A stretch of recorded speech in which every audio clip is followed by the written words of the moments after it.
ဒီတွေ့ကြိုက်လားရမ်းကြိုက်တယ်အစိမ့်လေးကိုမှနော်လုံးဝဒီပုံစံအရမ်းကြိုက်တာကြိုက်တာဟုတ်ပါဘူးဒါတော့အလှဆုံးဖြစ်နေတော့စုပ်ပြီးလို့ကနော်ဒီလက်မှတ်ထိုးပွဲမှာအစိမ့်လေးဝတ်မယ်ဆိုပြီးတော့အမကြီးစင်တူ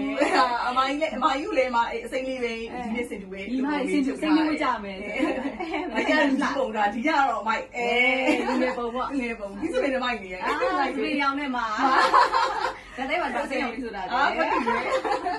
ဒီကြိုက်လားပုံဝါလေးနဲ့မျိုးလေးလို့ကြိုက်တယ်မှာဒါအမေအဲ့လိုမျိုးလေးရိုးရိုးလေးနဲ့အဲ့လိုမျိုးလေးကိုကြိုက်တာဒီနေ့ကလည်းလူကောင်လေးလာကောင်လေးနဲ့လာဟုတ်တယ်အဲ့လိုရိုးရိုးလေးနဲ့မှ तू ကလေလို့စမ်းတာဒါမျိုးလေးအမလုပ်ထားတာလေးဆိုဒီကလေးစမ်းတာအားလာတယ်မှာအရင်တော့ကြာဟိုဟာလေးရောကြည့်ရောဟာလေးရောဒီလက်ဖက်ညမှာပုံသက်လာလေးမျောနေတော့မျောနေပြီ